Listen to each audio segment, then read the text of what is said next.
Ng santol. Yan dito sa aming bukid, dito sa tanim ng aking biyanan. Gagawa si master ng ikubag namin.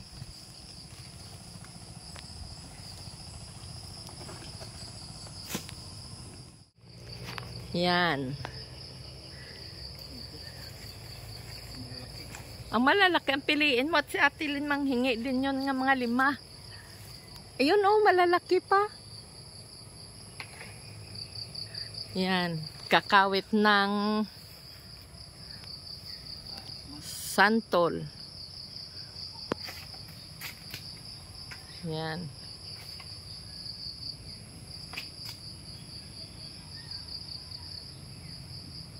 Uso ngayon ang kuha ng pagbunga ng santol.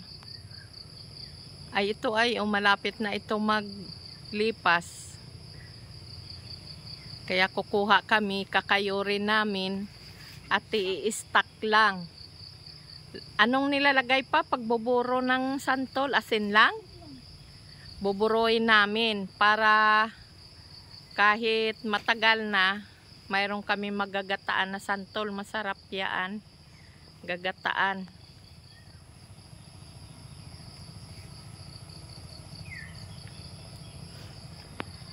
Kasi may isang puno dito nga malaki sa likod ng bahay ng aking biyanan. Dito kami nangunguha tuwing magbunga ang aming itong santol na ito. Dami na kami nakuha. Yan na. Nalagay na ni Master sa bag. Ito kung tawagin ay loko. Ano? Loko. Loko. Yan. Gumawa ka ng loko. Lalagyan ng santol.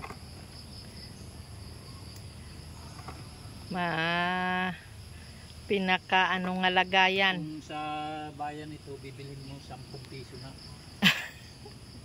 Ikubag. Hindi pa agad-agad nabubulok. Ay ito ay tapon mo lang kahit saan. Hindi siya matagalan, nabubulok siya. Yan. Yan. Ang santol, baw. Dali lang. May santol na. Yan. Ang bungang avocado. Alin ang puso? Ayun, no? Kuhanin mo. At baka makapagsigang ng kwan. Panghalo sa sinigang na bangus. Bangus. Pangsigang sa bangus.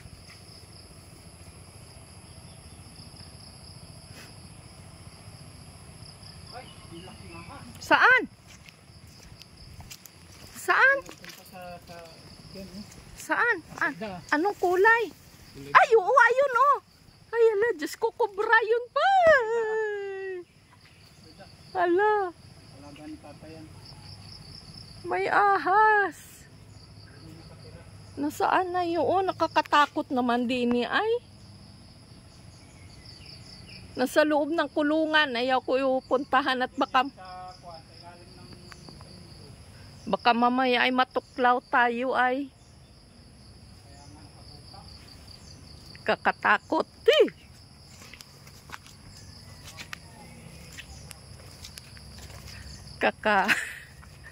Ang laki ng kobra.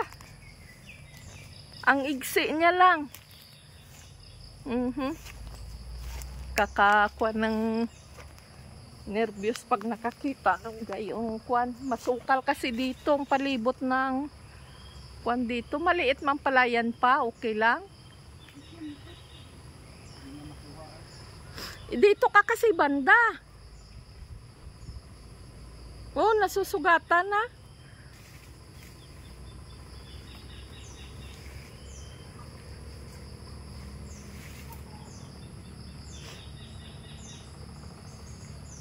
Kakatakot yung kubra.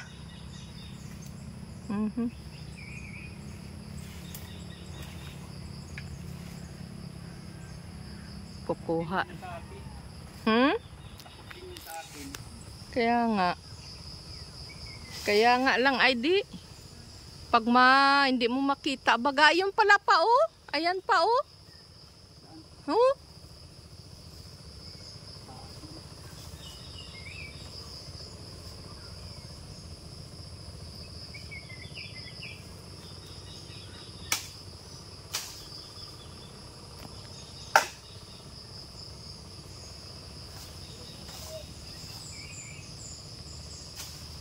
Ang laki ng kubra. Hindi ko mapakita sa inyo kanina nang mai-focus ko. At pumasok sa loob doon. Doon sa loob ng kulungan na yung matagal na dyan nga. Ilang taon na yan nga nakabakante dyan. Pumasok doon ay ayaw ko.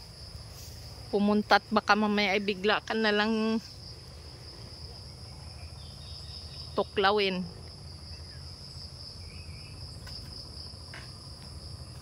Yan.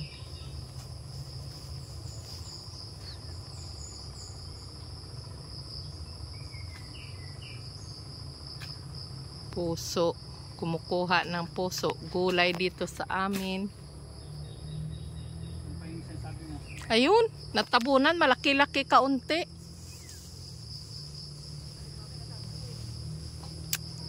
Maigi maiulam. Yan, natabunan ng dahon na yan sa taas. Yun, natatabunan yan oh, ng dahon. Na yun sa taas. Saan? Ay, oo yan. Abot mo? Eh di lalo pala yun.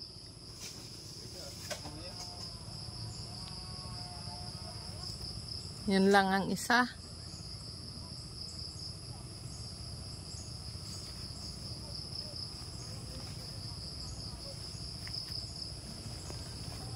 Maingay na ngayon dito sa tubigan namin. Dito sa amin, sa tubigan.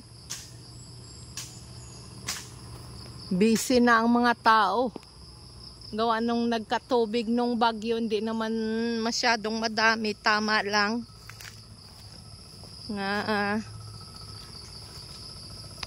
makapag-arado sa mga tubigan, kaya yun umpisa na sa tubigan ngayon.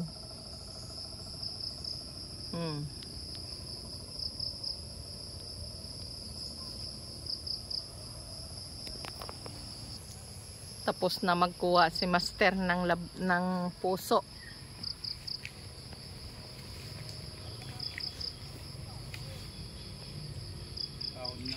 Ha? Asila. Tatalok na rin si Rowena.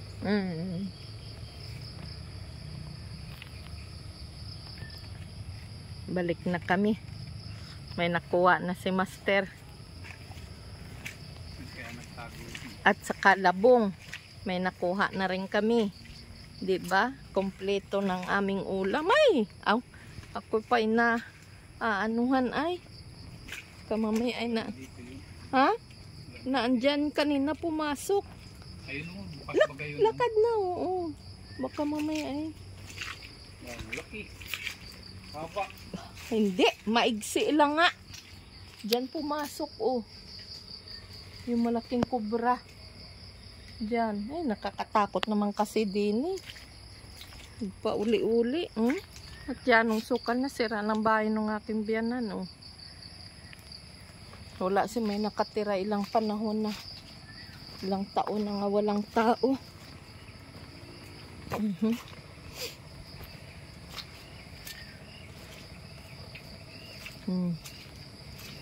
Awan-hawan ng ilalim. Oh.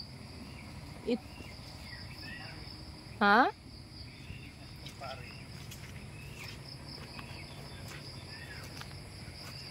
Nagsusuyod na? Ha. Ang tao diyan ng aso at pusa. May labong na. Be, patingin labong mo. Hindi naman kita masyado. Dagdagan natin yan. Tama na rin. Yan. At saka puso at santol. Ay, ayan.